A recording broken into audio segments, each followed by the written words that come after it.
Empathy doesn't mean that we agree with everything they say or we're condoning inappropriate behavior.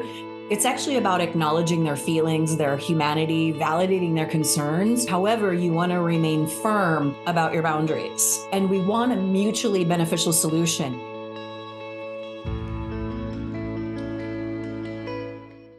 Welcome, beautifuls. Welcome to the Prosperous Feminine, where we empower feminine entrepreneurs over 50 like you to thrive in your business. I'm Julie Steelman. I'm your host and guide on this journey to success. And today we're going to dive into a topic that many of us encounter in our entrepreneurial journey, and that's dealing with difficult clients with grace, right? So I want you to lean in, right? Because I'm your board of directors and we need support in this. And as feminine entrepreneurs over 50, it's essential to approach challenging situations with grace and confidence and a strategic mindset. And I'm going to give you 3 effective strategies on how to navigate these really challenging, difficult situations. The first is that we got to set clear boundaries and expectations. And one of the keys to managing difficult clients is in that establishment of those boundaries and expectations from the outset. And this is where you need to be really well trained and skilled at enrollment calls, because in those calls, right, we're creating possibility and we fall in love with each other. And there's all this really good, yummy energy. But it's also a time to communicate very clearly, openly, and honestly about what you can offer and what they can expect. And it's also helpful to say, and I'm looking for people who are really committed, that want to be in this group, that are really sure this is the right place for them, right? And we start to establish the expectation of them, right? Because we've got to be able to set the tone for being able to handle any issues that arise. And boundaries are not about building a wall or shunning people or shutting them out. It's really about creating healthy and respectful relationships that go both ways, right? And so some of the ways that I do this, there's 2 things that I do. In an enrollment call or a discovery session, if I can sense or feel my instincts are going off that something doesn't feel right. Right. And we always have to check ourselves, because sometimes it's our stuff or we're feeling uncomfortable because we're in an enrollment conversation and wondering about our value and all those things that pop up. And can I really help this person?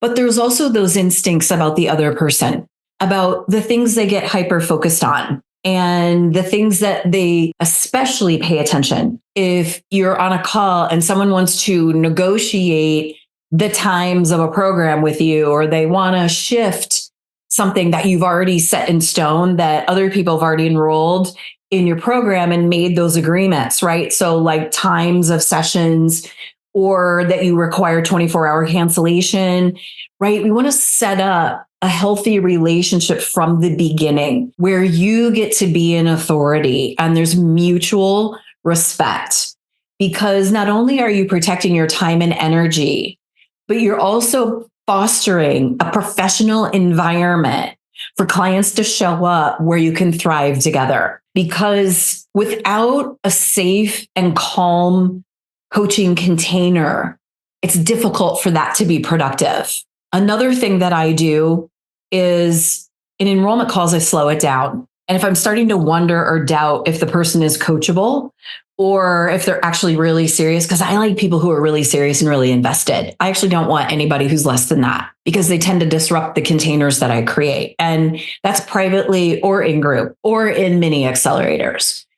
And I slow it down and I check in with them. Are you feeling like this is the right thing for you? What are your concerns? I make sure I tease all that out. The other thing that I might do is say, we've gone over a lot today. There's a lot to think about. Why don't we both take a break and let's schedule another time to talk tomorrow and come back together to give everybody some space? Okay, because here's the thing. You're looking for right fit clients, not just any client. Because I'm here to tell you that the wrong fit client is going to cause difficulty. They're going to take up your psychic space. They're not worth the money at all. I'd rather not sign a client than have one that's difficult. And it takes a lot of skill to work through difficult clients when you're exiting them out, because they become more difficult during an exiting than they are at the beginning. I used to work for Microsoft and I was a manager. So like people would throw themselves at me at networking events because they wanted to work for Microsoft. And I started to realize that I had to have boundaries with these people, and that they would do anything. And so I started looking at it as I'm interviewing them for skill, but I'm also interviewing them for attitude, respect, and coachability.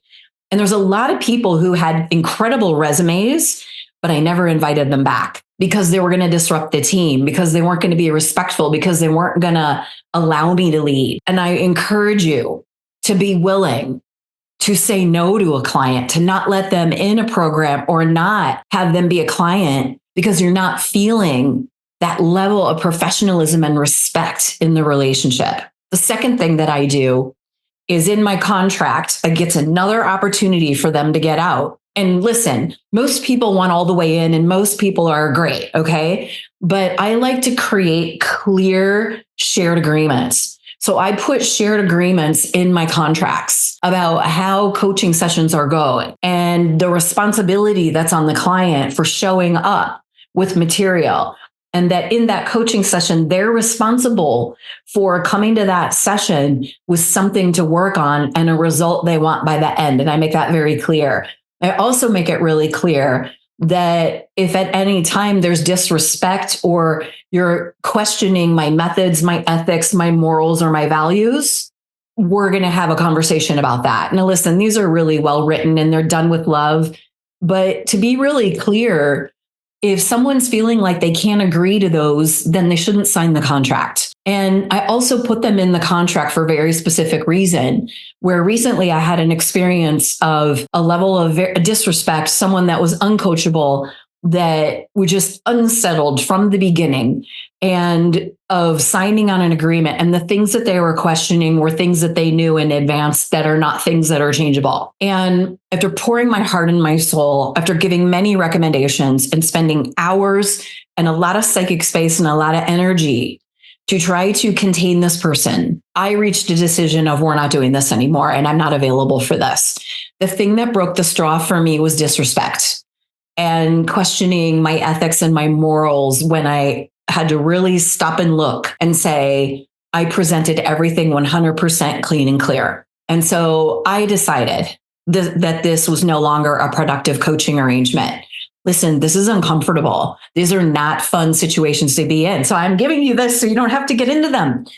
But if someone's wavering, you can handle it in an enrollment session.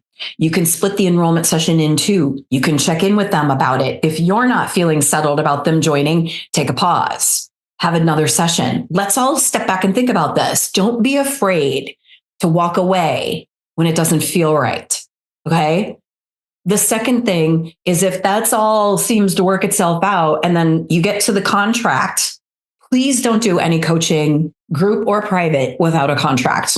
Okay. Because the contract will save your bum if someone's difficult or they become difficult or a situation becomes difficult, because things change all the time. So the thing that I do is I have 5 shared agreements that are in my legal contract about coaching session and coach and client relationship and behavior, because I've only dealt with it 2 times, once in a group session and once privately. But they taught me things about what I want to prevent. And that's all we're trying to do here, because that helps people really check it out with themselves. Can I make this agreement? Do I want to agree to this? Right? Okay. So let's say you're in a difficult situation. What do you do? The first thing that you got to do is please do not avoid responding to them. Respond as quickly, swiftly, and clearly as possible. Do not argue points with people via email. Say, I just recently had one and it was like, I understand that you are upset. I understand that you are reconsidering. We have a coaching scheduled in the next few days. We're going to use that time And my intention is that we're going to come to a resolve that works for both of us. And you should know there are no refunds. You signed a no refund contract. So I made it clear what the new agreement was and what we're going to do. And then when you get on that call, be really empathetic and active listen. Because as feminine entrepreneurs, we know the power of empathy and compassion in our interactions. Because when we're dealing with difficult clients, sometimes it's personality, sometimes people make mistakes, and sometimes borderline personalities slip through. It happens, okay? But we got to practice keeping it clean and clear on our end and using active listening to seek and understand their perspective. But also, there's a really good chance that under their perspective, they are bumping into an internal block. They're bumping into exactly the thing they came for. So when you get them to bring that up and move them, you can ask if it's okay to talk about how you're going to resolve that. Please don't coach them at that time, but ask them, here's what's possible for you if you recommit. What I see is you bumping up against an inner barrier that is actually normal to have happen, really normalize what's happening. And I think if you want to recommit, this is what's available for you. This is why you agreed to join, you signed a contract, you made the payment, and I trust that you made that decision because you came here for something, right? And then see what you can work out with each other. Now, if you need to take some space and time and they need to make a decision, I wouldn't give them more than 24 hours, especially if it's a group, because we don't want them disrupting the container. Okay. But we really want to practice that compassion. However, you want to remain firm about your boundaries, because empathy doesn't mean that we agree with everything they say or we're condoning inappropriate behavior. It's actually about acknowledging their feelings, their humanity, validating their concerns, but also providing solutions and recommendations that get people to the other side. And we want a mutually beneficial solution. It isn't 100% of the time that that's workable. It doesn't always work out. The one that I just recently went through didn't work out. I could see that they were absolutely not coachable. The email communication was every reason to break a contract. And that was enough for me. I'd done enough. I'd already spent 7 hours in my coaching time. It was about $4,000 of my psychic, energetic attention and investment. And I was done. So the other thing that I want to say, the third thing here, third strategy, is really about staying calm and professional. And when we're faced with these challenging situations, they're hard. They upset us. They shake us, right? Our nervous systems get a little off. And being women over 50, we have wisdom and experience to handle adversity with grace and professionalism. You want to stay calm and composed, but you also want to show up with options and solutions. And so I try solutions or make recommendations. We could do it this way instead of that way. However, there comes a point in time, if you've made 2 recommendations and the person is still arguing that point, they are not going to take that recommendation. And now they just want you to twist yourself into a pretzel for them. That's a boundary where you draw a line. That's a no. If you do it a third time, it really becomes an imbalance of power. And once again, that is an unproductive coaching environment. Okay. So you got to know when that is. So the other thing is you want to show up with options. And before you get on those calls, you decide what you're willing to move on and what you're not willing to move on. And we got to be able to provide people with options and say, if you stay in the program and you want to continue, this is what I need from you. And even saying, we're not going to have this conversation again in a month. I need you to commit and recommit. This is the point where you're all in or you're all out, and we're going to make that decision right now. Because sometimes you got to press in a little bit on people because you got to hold a boundary. It's the only way that you're going to maintain your power in the relationship. And you can't have someone in a group coaching program who thinks they have power over you. They are going to disturb and disrupt everyone else in the group, even if it's unconscious and it's subtle. It's really, really, really not worth it. And then you have to recontainerize the group. So you got to show up. The other thing, last thing I want to say to you, as a feminine entrepreneur over 50, you own your own business. You write your own terms and you make your own decisions. And this is where you have to have some sovereignty. And you might have a contract where it's non-refundable, end of story. You might have a contract where they get 2 weeks to consider and then they can get a refund. You might have a contract that for the first 2 weeks, you can get out, but within the first 30 days, if you cancel within 30 days, that's a 30% buyout, right? And you might have a totally non-refundable contract. I use non-refundable contracts because I want my people committed and invested, because that's how I show up. And the people and women that do that, I'm right now leading the Income Accelerator Academy program. The women that are in there have a stake in the ground. Part of the way I do contracts is because I want them to have that stake in the ground, that they're clear about our shared agreements and they're clear about expectations. But they also understand that I am warm and I stay composed and I am empathetic. And when you cross a line of being disrespectful, I'm going to cut bait. So that's in my contract so that I have the rights to do that, because you got to protect yourself, okay? Because we don't want to get drawn into the emotional conflict. And some people will try to negotiate with you emotionally. Some people will try to negotiate with you or barter, but you always have the right to override your own contract and decide what's best for you, what's best for this situation, what's fair, and be really clear about that line and don't let anyone negotiate that from you. I recently did make an exception to a non-refundable contract, but I decided what those terms were going to be based on how much time I'd already invested in the person and how much they kept taking and wanted to keep taking and how much they were unwilling to use and integrate solutions and suggestions and options. It became a no-win situation. And I decided to do that because it's what felt right to me. So you do what feels right to you, but I really want you to remember that you have options, and I want you to protect your sacred sovereign space, because as a leader and as a coach, it'll help you be so much more productive with the people that you serve.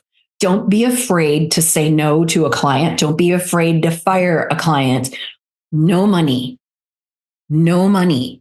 is ever worth someone stealing your grace or your psychic space, or being disrespectful or being unwilling and uncoachable. No one.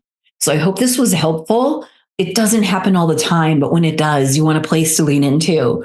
So I hope you will share this with your friends. Subscribe below. And if it does happen, come back and listen and decide for yourself what's the best thing for you. So in conclusion, I just want to say, difficult clients, it's normal. It's an inevitable part of being an entrepreneur. And by implementing these strategies that we just talked about, setting clear boundaries, practicing empathy, maintaining professionalism, being clear about expectations of participation, you can actually clear most of these situations before anyone ever pays you or signs. That's my ideal scenario, right? So thank you for listening to The Prosperous Feminine. If you found this helpful today, please be sure to subscribe for more empowering content. And remember that as a feminine entrepreneur over 50, you have the strength, resilience, and wisdom to navigate this entire terrain. And I trust you with your business decisions. I'm Julie Steelman.